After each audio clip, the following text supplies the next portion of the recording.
Waqt intervent telefoniku fuq Net FM il-kap tal-Partit Nazzjonalista Bernard Grech appella lil dawk kollha li kellhom każijiet rigward il-frodi tal-ID cards sabiex jikkuntattjaw lill-Partit Nazzjonalista ħalli toħroġ il-verità kollha. Skandlu li kompla jikxef l-inkompetenza tal-Ministru Byron Camilleri u tal-Kummissarju tal-Pulizija Angelo Gafa.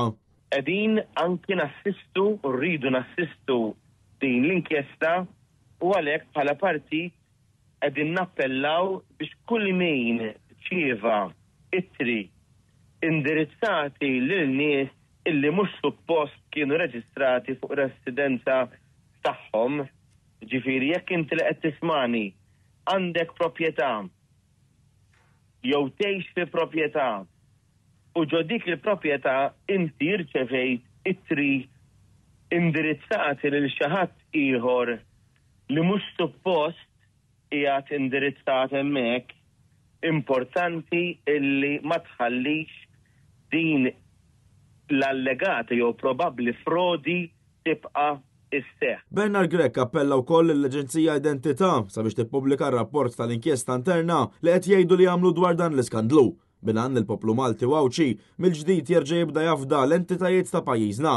Il-Partit Nazzjonalista qed jappella wkoll għal proċess ta' verifika fejn kull ċittadin ikun jista' jiċċekkja min hu reġistrat fuq il-proprjetà tiegħu biex bekk tiġi eliminata kull possibilità ta' abbuż jew frodi fil-futur. Mistoqsi dwar il-każ riċenti ta' vjolenza domestika għal Bernard Grech saħaq li filwaqt li l-Partit Nazzjonalista tal-appoġġ kollu lill-familja ta' Nicolette Girxi fl-inkjesta li qed tintalab minnhom hemm bżonn li jkollna gvern li jipproteġi ċ-ċittadini tiegħu stess.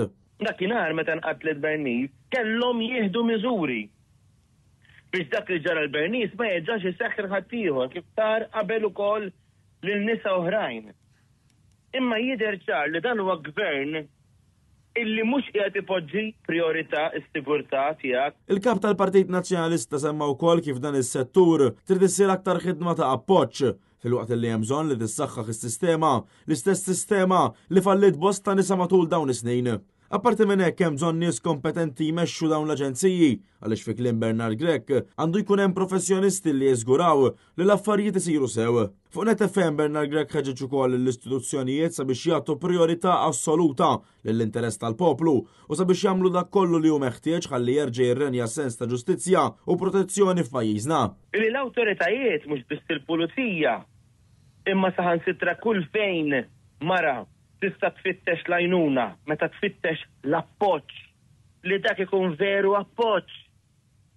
Mhux illi jibqgħu ma jagħtuhiex il-widen l-attenzjoni meħtieġa.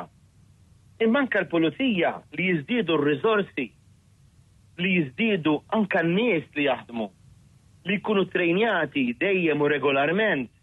Iżda mhux tort ta' persuna, ta' individu, ta' pulizija wieħed, dan huwa tort ta' sistema. Il-kap tal-Partit Nazzjonalista ċena wkoll għal fatt li ma nistgħux inkomplu nħallsu eluf ta' pagi lil dawk li qed ifallu s-sistema fil-waqt li reġa' sejjaħ ar-reżenja tal-Ministru Byron Camilleri. Dan wara l-kollha sħiħ fil-Ministeru tal-Intern bi skandlu ta' korruzzjoni serja fejn jidħlu l-ID cards u l-falliment tas-sistema li ħallet ħajja oħra tintilef. Dan apparti n-nuqqasijiet kbar tal-Kummissarju tal-Pulizija Angelo Gafa li kemm il-darba naqas milli jinvestiga każijiet kbar ta' korruzzjoni.